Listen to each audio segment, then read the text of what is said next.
الحمد لله رب العالمين والصلاة والسلام على سيد المرسلين وعلى آله وصحبه أجمعين أما بعد قال شيخ الإسلام محمد بن عبد الوهاب رحمه الله باب قول الله تعالى أيشركون ما لا يخلق شيئا وهم يخلقون ولا يستطيعون لهم نصرا ولا أنفسهم ينصرون۔ معزز سامعین و مشاہدین، آج ہم نے کتاب التوحید کا وہ باب آپ کے سامنے پڑھا ہے جس میں ترجمۃ الباب بھی شیخ الاسلام نے ایک آیت کو بنایا ہے، اور اس سے پہلے والا باب آپ نظر میں رکھیں تو آپ کو معلوم ہوگا کہ یہ اسی کا تکملہ ہے یا اسی کا تسلسل ہے۔ اس میں بھی توحید کا بیان اور شرک کا رد ہے۔ اس میں اللہ تبارک و تعالیٰ نے اس آیت میں، یہ سورہ اعراف کی آیت نمبر 192 ہے، اس میں اللہ تعالیٰ نے فرمایا اَيُشْرِكُونَ مَا لَا يَخْلُقُ شَيْئًا وَهُمْ يُخْلَقُونَ، کیا یہ لوگ اللہ کا شریک ان لوگوں کو بناتے ہیں جو خود کوئی چیز پیدا نہیں کر سکتے، بلکہ وہ خود مخلوق ہیں، وہ کسی اور کے پیدا کیے ہوئے ہیں۔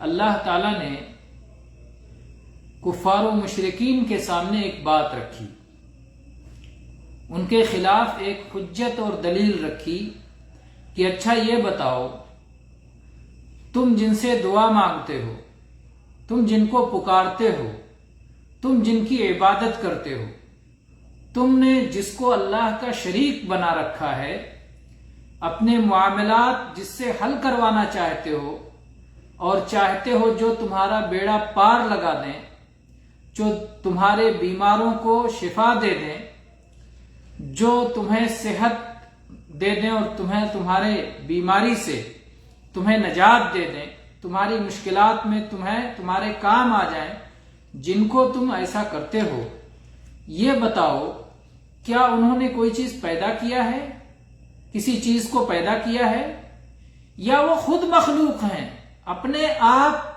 بھی وہ کسی کے پیدا کیے ہوئے ہیں، اللہ ہی نے ان کو بھی پیدا کیا ہے؟ تو وہ عاجز جو خود کسی کا مخلوق ہے، کسی نے اسے پیدا کیا ہے اور اس کے اندر یہ طاقت نہیں ہے کہ وہ کچھ پیدا کر سکے، اس کو کیوں اللہ کا شریک بناتے ہو؟ وہ تو اللہ کا شریک بننے کے لائق نہیں ہے۔ اور اتنا ہی نہیں کہ پیدا کرنا تو بڑی بات ہے، آسمان کو پیدا کرنا، زمین کو پیدا کرنا، دریاؤں اور پہاڑوں کو پیدا کرنا، نباتات اور جمادات کو پیدا کرنا، انسانوں کو پیدا کرنا، یہ تو بڑی بات ہے پیدا کرنا۔ اور جو معبود ہو، جس کی عبادت کی جائے، اسے پیدا کرنے والا ہونا چاہیے۔ اسی لیے اللہ تبارک و تعالیٰ نے قرآن پاک میں فرمایا اعبدوا ربکم الذی خلقکم، اپنے اس مالک کی عبادت کرو جس نے تمہیں پیدا کیا ہے۔ تو عبادت اس کی ہونی چاہیے جو پیدا کرے۔ تو یہ معبود جن کو تم نے معبود بنا رکھا ہے، انہوں نے تو کچھ پیدا نہیں کیا ہے، اور پیدا کرنا تو بڑی بات۔ اللہ تعالیٰ نے فرمایا وَلَا يَسْتَطِيعُونَ لَهُمْ نَصْرًا وَلَا أَنفُسَهُمْ يَنصُرُونَ، یہ لوگ جن کی تم عبادت کر رہے ہو، یہ عبادت کرنے والوں کی مدد نہیں کر سکتے۔ عبادت کرنے والا اگر کسی مصیبت میں پھنس جائے اور چاہے کہ یہ اس کی مدد کر دیں، تو ان کے اندر مدد کی طاقت نہیں ہے،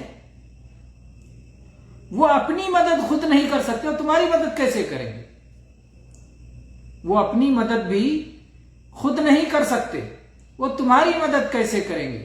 کیونکہ جن کو اللہ کے سوا جن کو بھی پکارا جاتا ہے، یا تو وہ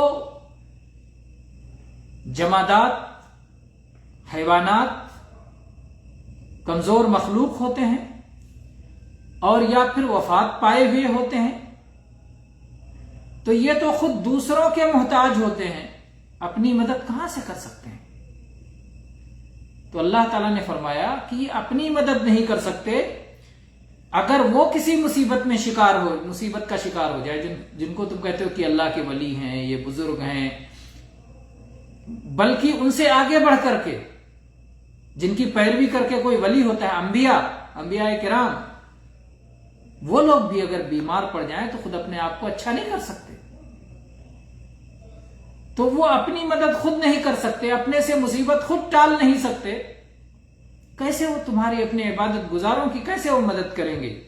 تو اللہ تعالیٰ نے فرمایا کہ جو معبود برحق کی کیا صفت ہونی چاہیے اور کیا صفت معبود باطل کی ہوتی ہے، کیسے اس کی پہچان ہوگی، بہت واضح طور پر اللہ تعالیٰ نے واضح کر دیا کہ معبود برحق وہ ہے جو خالق ہے اور جو قادر ہے اور جو تخلیق نہ کر سکے، کوئی چیز پیدا نہ کر سکے، اور جو کسی کی مدد کے لائق نہ ہو، مدد کی طاقت نہ ہو، جو عاجز ہوں، تو ایسے لوگ معبود ہونے کے مستحق نہیں ہیں۔ جو خالق ہے وہی عبادت کا مستحق ہے، جو قدرت والا ہے وہی عبادت کا مستحق ہے۔ اور اس سے معلوم ہوتا ہے کہ توحید ربوبیت یہ توحید الوہیت کو مستلزم ہے۔ توحید ربوبیت بتلا کر کے توحید الوہیت پر استدلال کیا گیا ہے، اور یہ بات بھی معلوم ہوتی ہے کہ مشرکوں کو اس طرح سے واضح دلائل سے سمجھانا چاہیے، ان کے سامنے حجت رکھنی چاہیے۔ اسی طرح سے ہم چلتے ہیں اگلی آیت کی طرف، وَالَّذِينَ تَدْعُونَ مِن دُونِهِ مَا يَمْلِكُونَ مِن قِطْمِيرٍ إِن تَدْعُوهُمْ لَا يَسْمَعُوا دُعَاءَكُمْ وَلَوْ سَمِعُوا مَا اسْتَجَابُوا لَكُمْ وَيَوْمَ الْقِيَامَةِ يَكْفُرُونَ بِشِرْكِكُمْ وَلَا يُنَبِّئُكَ مِثْلُ خَبِيرٍ۔ اللہ تعالیٰ نے فرمایا کہ اللہ کے سوا جن سے تم دعا مانگتے ہو، اللہ کے سوا جن کو تم پکارتے ہو، وہ تو کھجور کی گٹھلی کے اوپر جو معمولی چھلکا ہوتا ہے، جس کو عربی میں قطمیر کہتے ہیں، وہ اس چھلکے کے بھی مالک نہیں ہیں۔ آپ ایک کھجور لیں اور اس کھجور میں اوپر جو گودا ہوتا ہے جو کھایا جاتا ہے اس کو الگ کر دیں، اور جو بیچ میں گٹھلی ہوتی ہے اس کو الگ کر دیں، ان دونوں کے درمیان ایک چھلکا ہوتا ہے معمولی سا، جس کو نکال کے پھینک دیتے ہیں۔ اس معمولی چھلکے کے بھی یہ مالک نہیں ہے جن سے تم دعا کر رہے ہو۔ پوری کھجور کے کہاں سے مالک، چھلکے کے بھی مالک نہیں۔ کھجور تم کھا لیتے ہو گودا، اور گٹھلی تمہارے جانور کھا لیتے ہیں، تو یہ نہ تمہارے کام آ سکتے ہیں نہ تمہارے جانور۔ جب کوئی شخص مالک ہوگا تبھی تو آپ اس سے سوال کریں گے۔ اگر میں کسی چیز کا مالک ہوں تو آپ کہیں گے بھائی آپ فلاں چیز کے مالک ہو، مجھے دے دو۔ لیکن جو مالک نہیں ہو اس سے مانگنے کا کیا سوال ہے؟ تو اللہ تعالی مشرکوں کو سمجھا رہا ہے بہت اچھی طرح سے، بہت وضاحت کر کے، کہ ان سے کیوں مانگتے ہو جو مالک ہی نہیں ہے۔ ایک آدمی جو صحت اور تندرستی کا مالک نہیں ہے، ایک آدمی جو خزانوں کا مالک نہیں ہے، ایک آدمی جو اور کسی چیز کا جس کو آپ کو ضرورت ہے، جنت و جہنم کا مالک نہیں ہے، وہ کیسے یہ چیزیں آپ کو دے سکتا ہے؟ تو اللہ تعالیٰ نے فرمایا یہ تو کھجور کے ایک معمولی گٹھلی کے اوپر کے چھلکے کے بھی مالک نہیں ہیں، ان کو پکارتے ہو اور ان سے کیوں دعا مانگتے ہو؟ پھر اللہ تعالیٰ نے فرمایا مالک ہونا تو دور کی بات ہے، مان لو کہ مالک ہیں، سننے کی طاقت نہیں ہے۔ ایک شخص بہرا ہے، اس کے پاس کوئی چیز ہے، آپ اسے چلا چلا کے مانگو، نہیں سن پا رہا ہے، وہ آپ کو کیا دے گا جب وہ سن ہی نہیں پائے گا؟ سنے گا تب تو آپ کا جواب دے گا۔ تو اللہ تعالیٰ نے فرمایا ان تدعوہم لا يسمعوا دعاءکم، اگر تم ان کو پکارو گے تو یہ تمہاری پکار کو سن نہیں سکتے۔ مورتیوں کو، بتوں کو، حیوانات کو، مردوں کو جو وفات پا چکے ہیں، یا فرشتوں کو آپ پکارتے ہیں. مان لیجئے فرشتوں کو، بہت سارے لوگ ان کو دیوی دیوتا بنا رکھا ہے. فرشتے اللہ کے حکم کی تعمیل میں مشغول ہیں، انہیں فرصت کہاں ہے کہ تمہاری دعا سنیں؟ فرشتوں کو یہ فرصت نہیں ہے کہ تمہاری دعا سنیں. اولیاء اور انبیاء اور اللہ کے پیارے محبوب بندے دنیا سے جو وفات پا کے جا چکے ہیں، اللہ تعالی کی نعمتوں سے بہرہ ہیں، انہیں کہاں فرصت ہے کہ وہ تمہاری دعا سنیں گے؟ اور نہ انہیں یہ طاقت ہے. اللہ نے جب اس دنیا سے کسی کو ہٹا دیا، دنیاوی زندگی سے برزخ کی زندگی میں پہنچا دیا، جب انہیں موت دے دی، تو کسی مردے کو اللہ نے یہ طاقت نہیں دی ہے کہ وہ زندوں کی آواز سنے، زندوں کی پکار سنے. اللہ سے بتانے والا، اللہ سے بڑھ کر بتانے والا کون ہوگا؟ اللہ تعالیٰ بتا رہا ہے یہ نہیں سن سکتے تمہاری بات. تو جب سن نہیں سکتے تو کیوں پکار رہے ہو؟ اندھے کے آگے روے اپنا دیدہ کھوے. اندھے کے آگے رو گے تو اندھا کیا سمجھے گا، کیا دیکھے گا، کیا جانے گا؟ ارے رو جو تمہارے رونے کو دیکھ رہا ہو، پکارو وہاں جو سن رہا ہو. تو جب یہ سن ہی نہیں سکتے تو ان کو کیوں پکار رہے ہو؟ ان مورتیوں کو، جانوروں کو، جمادات کو یا مردوں کو کیوں پکارتے ہو؟ اس اللہ کو پکارو جو سب کچھ سنتا ہے اور سب کچھ دینے کی طاقت رکھتا ہے اور تمام چیزوں کا مالک ہے. اللہ تعالی نے فرمایا وَإِن تَدْعُوهُمْ لَا يَسْمَعُوا دُعَاءَكُمْ، اگر تم ان کو پکارو گے جنہیں تم نے اپنا معبود بنا رکھا اللہ کو چھوڑ کر، تو وہ تمہاری پکار کو سن نہیں سکتے. وَلَوْ سَمِعُوا مَا اسْتَجَابُوا لَكُمْ، اور اگر وہ سن بھی لیں تو تمہاری پکار اور تمہارے سوال کا جواب نہیں دے سکتے، تمہارے مطالبے کو پورا نہیں کر سکتے. جو ان سے مانگ رہے ہو اس کو پورا کرنے کی ان میں طاقت نہیں ہے.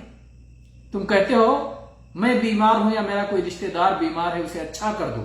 ایک مورتی سے جا کے مانگتے ہو، یا ایک جانور سے جا کے مانگتے ہو، یا ایک مردے سے جا کے مانگتے ہو جو اپنے آپ کو موت سے نہیں بچا سکا، مر گیا، دنیا چھوڑ گیا، اس سے جا کے مانگتے ہو.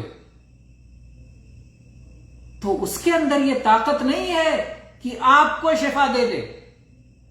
آپ محتاج ہیں، آپ کی محتاجی کو دور کر دے. آپ فقیر ہیں، آپ کو غنی کر دے، دولت مند کر دے. اس کے اندر طاقت نہیں ہے. وہ فرشتہ بھی ہے، فرشتہ کو بھی اللہ نے یہ طاقت نہیں عطا کی ہے. تو مان لیے سن لیا آپ کی پکار کو، تو جواب دینے کی ان میں طاقت نہیں ہے. تو تین چیزیں ہونا چاہیے. آپ جب کسی سے مانگیں تو اس کے اندر تین چیزیں ہونا چاہیے. اس آیت سے معلوم ہوتا ہے. پہلی چیز یہ ہو کہ وہ مالک ہو. آپ جس سے مانگیں وہ مالک ہو. دوسری چیز وہ ہو کہ وہ آپ کی بات کو سن رہا ہو. اور تیسری چیز یہ ہے کہ اس کے اندر دینے کی بھی طاقت ہو. اگر کوئی سن نہیں سکتا تو اس کو پکارنا بیکار ہے. اگر کسی کو سننے کے بعد مطالبہ پورا کرنے کی طاقت نہیں ہے تو اس کو بھی پکارنا بیکار ہے. اور اگر ایسے شخص سے مانگا جائے جو مالک نہیں ہے تو اس سے بھی پکارنا بیکار ہے. ان تینوں خرابیوں میں سے کوئی ایک خرابی، ان تینوں عیوب میں سے کوئی ایک عیب بھی ہو تو جس کو پکارا جا رہا ہے وہ اس لائق نہیں رہتا کہ اس کو پکارا جائے. تو جب سارے عیوب اکٹھا ہو جائیں، ساری کمیاں اکٹھا ہو جائیں، ساری خرابیاں اکٹھا ہو جائیں، تو پھر وہ اس لائق کیسے رہے گا کہ اس سے دعا کیا جائے اور اس سے مانگا جائے. تو اللہ تعالیٰ نے شرک کی جڑوں کو کیسے کاٹ دیا ہے کہ جو شخص بھی اس آیت پہ غور کرے وہ ہر طرح کے شرک کو چھوڑ کر کے صرف ایک اللہ سے مانگے گا، ایک رب سے مانگے گا جو مالک ہے، جو سنتا ہے اور جو سب کچھ دینے کی طاقت رکھتا ہے. اللہ اکبر. یہ کتنی عظیم الشان آیت ہے شرک کے رد میں اور توحید کی تعلیم میں. اور پھر اللہ تعالی نے فرمایا کہ یہ بات بھی یاد رکھ لو وَيَوْمَ الْقِيَامَةِ يَكْفُرُونَ بِشِرْكِكُمْ، جن لوگوں کو آج اللہ کے سوا تم پکارتے ہو، قیامت کے دن وہ تمہارے شرک کا انکار کریں گے، کہیں گے یا اللہ ہم تو قبر میں دفن تھے، ہم تو ان کی آواز ہی نہیں سنتے تھے، ہمیں تو پتہ ہی نہیں تھا کہ ہمارے ساتھ ہمیں پکار رہے ہیں۔ تو انبیاء، اولیاء، صالحین یہ انکار کر دیں گے، تمہارے شرک سے اپنی برات کا اظہار کر دیں گے، کہیں گے یا اللہ یہ ہماری عبادت نہیں کرتے تھے، یہ تو شیطان کی عبادت کرتے تھے، نام ہمارا لیتے تھے لیکن اصلاً یہ شیطان کی عبادت کیا کرتے تھے، کیونکہ ان کو اس سے کیا لینا دینا۔ انبیاء اور اولیاء نے تو توحید کی تعلیم دی ہے، شرک کی تعلیم نہیں دی ہے۔ وہ خود انبیاء اور اولیاء اللہ سے مانگا کرتے تھے، محمد الرسول اللہ صلی اللہ علیہ وسلم اللہ سے مانگا کرتے تھے، اور ہم نے تو ایک سلسلہ شروع کر رکھا ہے نبی کریم صلی اللہ علیہ وسلم کی دعاؤں کا۔ آپ کیسے اللہ سے التجا کرتے تھے، آپ کیسے اللہ سے فریاد کرتے تھے، آپ کیسے اللہ سے سوال کرتے تھے، آپ کیسے اللہ سے دعائیں مانگتے تھے، ایک پورا سلسلہ ہمارا چل رہا ہے، انشاءاللہ آپ اسے سنیں اور فائدہ اٹھائیں اور دوسروں تک بھی پہنچائیں کہ اللہ کے نبی صلی اللہ علیہ وسلم خود اللہ سے مانگا کرتے تھے، اور وہ نبیوں کے سردار تھے، وہ رحمت عالم تھے۔ اللہ کے بعد سب سے بڑا مرتبہ، کوئی فارسی شاعر کہتا ہے بعد از خدا بزرگ توئی قصہ مختصر، کہ اللہ کے بعد آپ ہی کا مرتبہ ہے۔ جن کا اتنا بڑا مرتبہ، وہ بھی اللہ سے مانگتے تھے، وہ بھی اللہ سے سوال کرتے تھے، وہ بھی اللہ سے دعا کرتے تھے۔ تو جو لوگ اللہ سے دور ہیں، جن کا مرتبہ محمد رسول اللہ صلی اللہ علیہ وسلم کا مرتبہ نہیں ہے، وہ اس لائق کیسے ہیں کہ ان سے دعا مانگا جائے؟ تو بہرحال اللہ کے سوا کوئی اس لائق نہیں ہے کہ جس سے دعا مانگا جائے، جس سے سوال کیا جائے اور جس کی عبادت کی جائے۔ اللہ تعالیٰ نے فرمایا وَلَا يُنَبِّئُكَ مِثْلُ خَبِيرٍ، اور اللہ جیسے باریک بین اور باخبر سے زیادہ بہتر تمہیں اور کوئی خبر نہیں دے سکتا۔ اللہ تعالیٰ جو سب کچھ جانتا ہے، جو پیچھے ہو چکا، جو آگے ہوگا، ہر عمل کا نتیجہ کیا ہے، انجام کیا ہے، تمام چیزوں کو، بلکہ جو چیزیں نہیں ہوئی ہیں اگر ہوتی تو کیسے ہوتی، سب کچھ اللہ جانتا ہے۔ اس اللہ سے بہتر اور کوئی نہیں بتا سکتا۔ تو اللہ تعالیٰ نے فرمایا وَلَا يُنَبِّئُكَ مِثْلُ خَبِيرٍ، اس اللہ جیسے باخبر سے بہتر، اس سے بڑھ کر، اس سے اچھا تم کو کوئی بتا اور سمجھا نہیں سکتا ہے۔ جس کو قرآن سے ہدایت نہ ملے اس کو اور کہیں ہدایت نہیں مل سکتی۔ اللہ تعالیٰ نے قرآن میں توحید کے جو دلائل دیے ہیں، جس طرح سمجھایا ہے، اور شرک کے خلاف جو حجت و برہان قرآن پاک میں ہے، وہ اور کہیں نہیں آپ کو ملنے والا ہے۔ وہ نادان ہیں جو کہتے ہیں کہ قرآن کی آیت ان کو کیا پڑھ کے سناؤ گے جو قرآن پہ ایمان نہیں رکھتے۔ کتنے بڑے نادان ہیں۔ انبیاء محمد عربی صلی اللہ علیہ وسلم کفار مکہ کے سامنے قرآن ہی تو پڑھتے تھے۔ قرآن ہی کے ذریعے اللہ کی طرف بلایا جائے گا، قرآن ہی کے ذریعے شرک کا رد کیا جائے گا، قرآن ہی کے ذریعے ہر باطل کا رد کیا جائے گا، اور قرآن ہی کے ذریعے حق کو بیان کیا جائے گا اور حق کی وضاحت کی جائے گی۔ تو بہرحال اللہ تعالیٰ نے فرمایا کہ اللہ جیسے باخبر سے بہتر اور کوئی تمہیں بتا نہیں سکتا۔ یہاں یہ بات یاد رہے کہ ہمارے عقیدے کی بنیاد دلیل پر ہونا چاہیے، یقین پر ہونا چاہیے، اللہ کی کتاب پر ہونا چاہیے۔ صرف وہم و گمان پر عقیدہ نہیں ہوتا، صرف باپ دادا کے راستے پر چلنے کی وجہ سے کہ ہمارے باپ دادا ایسے مانتے تھے اس لیے ہم بھی ایسے مانیں گے، اندھی تقلید پر عقیدے کی بنیاد نہیں رکھی جاتی ہے۔ عقیدے کی بنیاد عقل پر، برہان پر، دلیل پر، حجت پر، یقین پر رکھی جاتی ہے، اور روشنی میں رکھی جاتی ہے، اندھیروں میں نہیں رکھی جاتی ہے۔ تو یہاں پر اللہ تعالیٰ نے کہا کہ اللہ تعالیٰ سے سیکھو، اللہ سے سنو، اللہ باخبر کی بات مان کر کے اس اعتبار سے اپنا عقیدہ بناؤ۔ اللہ تعالیٰ وہ ہے جو سب کچھ جانتا ہے، وہ جو بتائے گا وہ سب سے بہتر اور سب سے اچھی بات بتائے گا۔ تو اللہ تعالیٰ نے بتایا کہ پکارو تو اللہ کو پکارو، دعا کرو تو اللہ سے دعا کرو، عبادت کرو تو اللہ کی عبادت کرو اخلاص کے ساتھ، تاکہ اللہ کے یہاں یہ کام آئے، اور شرک نہ کرو کہ اللہ کے یہاں نقصان میں نہ پڑو۔ وآخر دعوانا ان الحمد للہ رب العالمین وصلی اللہ علی نبینا وسلم۔